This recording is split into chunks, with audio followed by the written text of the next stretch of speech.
Ramble. And is likely trying to avoid. She comes every morning to drop off this adorable girl who is absolutely precious. It's her that's the problem. It's not the child. She just, likely people don't want to get too friendly with her. I'm sure they try to play nice. They wave, they smile, and then they run back to their house glancing over their shoulder. The whole thing is eerie. She is the girlfriend of the federal agent that lives down the street. She moved into his bedroom just months after the federal agent's wife, the mother of this precious girl, was brutally murdered in that house, in that bedroom. But it seems like everyone in that house is trying to act like none of that happened. And here she is just dropping off the murdered woman's child at the school bus stop months later. I mean, I'm sure the feeling is weird for the neighbors. It feels like she's trying to take her place. It makes you question, did she have something to do with the wife's murder? And what about the other guy that was found dead in their house? We would like to thank today's sponsors who have made it possible for Rotten Mango to support the Joyful Heart Foundation, whose mission is to transform society's response to SA, domestic violence, CA, and support survivors' healing. This episode's partnerships have also made it possible to support Rotten Mango's growing team, and we would also like to thank you guys, our listeners, for your continued support as we work on our mission to be worthy advocates. As always, full show notes are available at RottenMangoPodcast.com. Today's case has mentions of suspected SA, so please watch at your own discretion and take care of yourself. This case is still ongoing, and although a charge has been made, the defendant is waiting for trial. So the trial hasn't even happened yet, meaning that everybody that we are mentioning today is legally innocent until proven guilty. And most of what we're talking about are police, netizen assumptions, speculations, ideas, theories, and pure opinions on the case. Hopefully the truth will come out during the trial that is set to presume in November. So with that being said, let's get into it. February 24th, 2023, last year. A 911 call is placed from a $1 million home in Nova at 7:49 in the morning. 911, what's the location of your emergency? The operator is likely already on the edge of their seat by this point because they have an open line. This is crucial. That means that somebody dialed 911. The call went through. They can technically hear the other line. They can hear the caller, but nobody's saying anything. That's called an open line? Open lines are considered high priority. Yes, they're called open lines, but they're considered high priority because the caller may be unable to verbally communicate for whatever reason.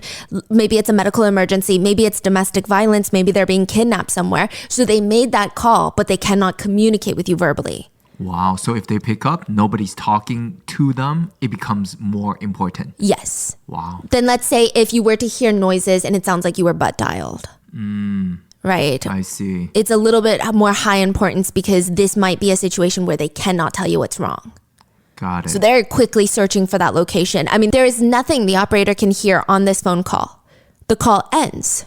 Then another call from the same number and it's another open line. Then for 13 minutes, nothing.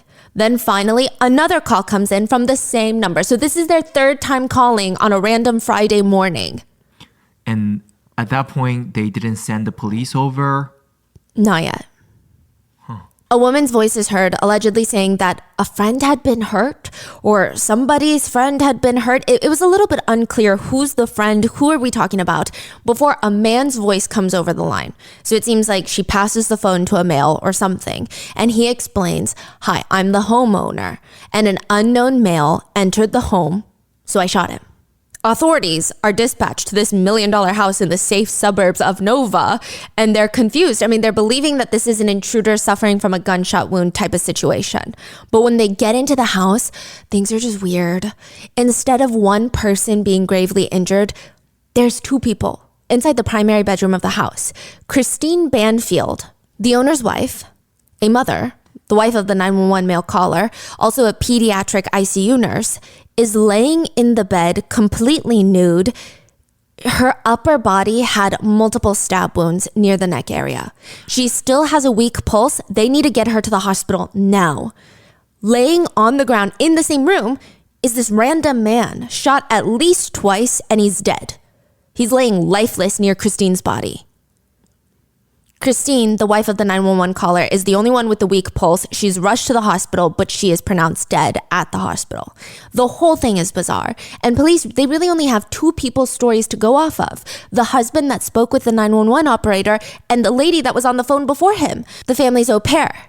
Juliana is the live-in au pair, and I think nanny is usually the more recognized term in America, but there are key differences. An au pair is typically there for a cultural exchange, meaning they're coming from abroad, they're coming to live with the host family who provides room and board while they exchange child caring services. Au pairs are also financially compensated, but there's a huge emphasis on au pairs having that cultural exchange with the family as well as feeling more like the family. Nannies are typically professional caregivers who are hired to provide childcare, and they may or may not have specialized training. Nannies are typically compensated a bit more on average and may live in or may commute to work depending on the agreements. So the au pair typically comes on a visa of being an au pair. Got it. So obviously there's clear differences, and me using the word nanny instead of au pair is not to diminish one side or one's role or the other, but I've just read so many articles during the research of this case, and the comments are always, what's an au pair? So just to make it a bit simpler, nanny. Now, Juliana, the nanny, she says that morning she left the house around 7:30 a.m. She was on her way to take the 4-year-old, the Banfield daughter, to the National Zoo, and she's in the car with the little girl when she realizes that she forgot to get the lunches that they packed for the zoo. So she turns the car back around, drives into the neighborhood, pulls up to this 5-bedroom house, and she sees a car parked outside the front that she's never seen before. She doesn't recognize this car, and she lives in the Banfield house. She's the au pair, so she lives with this family. It's not the owners, it's not a friend of the owners that she's familiar with, so it's very strange.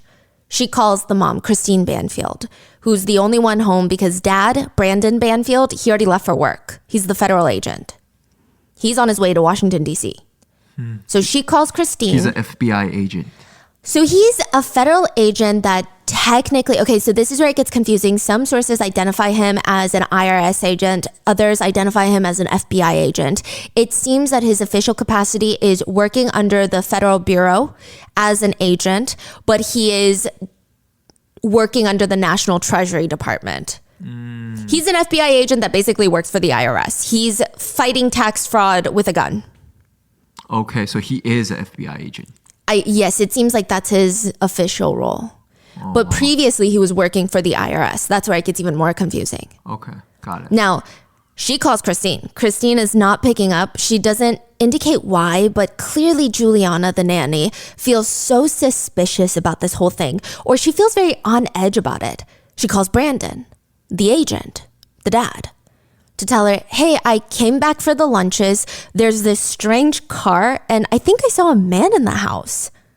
Brandon Banfield rushes back home, and he gets back in perhaps 5 minutes. Technically, he's supposed to be on his way to work, which is all the way in DC, but he had stopped by a nearby McDonald's to get breakfast.